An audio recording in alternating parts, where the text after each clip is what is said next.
Welcome back to Tennis Talk. My name's Cam Williams, and we are back with the weekly ranking show yet again for 2023. The first episode for 2023. It's a weekly series that we go through every single week of the season, all the way up to the final weeks in November.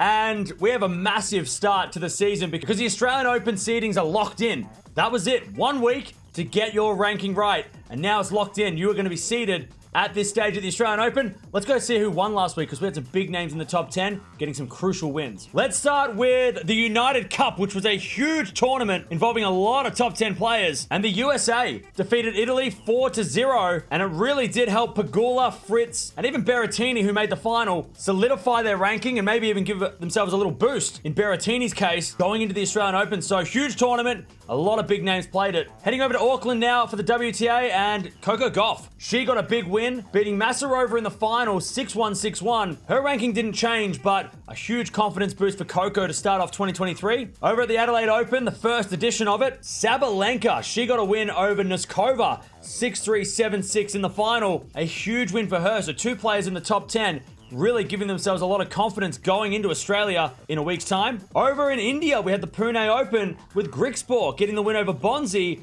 4-6, 7-5, 6-3. That tournament sort of hit under the radar because we had so many big names playing in the first week. Great win there from Grigspor getting a title. And the Adelaide Open for the men, the first edition, Novak Djokovic saving championship points to get the win over Sebastian Korda. He is back on track in Australia, back to his winning ways. He saved championship point in the second set. He won at 6-7, 7-6, 6-4. He is well and truly the one to beat in Melbourne starting next week. All right, we're going to start with the WTA rankings now, and there is not much to talk about because the rankings didn't change all that much. They did really close the gap, some players on others, but it didn't really change. Swiatek obviously still number one, despite losing to Pegula. She's well and truly the best player. Jabeur comes in at number 2, just ahead of Pegula, who's at number 3. There's only about 200 points between them, so come the Australian Open, that might change. But for the seedings, that stays. Garcia comes in at number 4, Sabalenka at 5, Sakari at 6, Gauff, despite winning last week, she comes in at 7, Kasatkina comes in at 8, Kudermetova at 9, but we have a change down the bottom, with Simona Halep dropping out of the top 10, and Madison Keys going up into that 10th spot. And that is what the top 10 seeds will look like for the Australian Open. And unless we have an injury or someone pulls out, they are the top 10 seeds locked and loaded going into the first slam of the year. Let's go have a look at the ATP rankings now, and a lot more changes on the men's side. Starting at the top though, Alcaraz, he stays at number 1. Unfortunately, won't be playing the Australian Open, so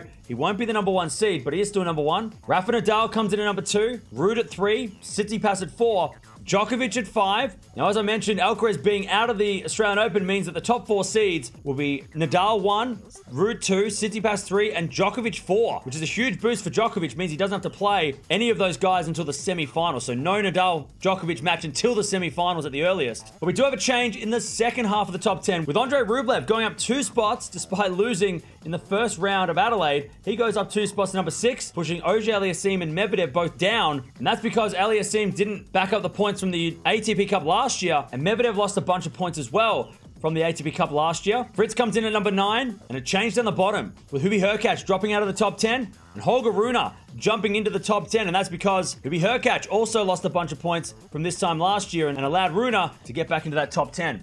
So there you have it. They are the rankings for this week. We don't have any ATP or WTA finals race yet because after 1 week, it looks really, really weird. And we don't have a lot of the big names that we expect to be playing the WTA and ATP finals. There's some players that have played challenger events, so they're up in the top 10. So we'll go through that after the Australian Open because it's a little bit of a weird list at the moment. So first week of February, that's when we'll go through the ATP finals race. But let me know down in the comments below.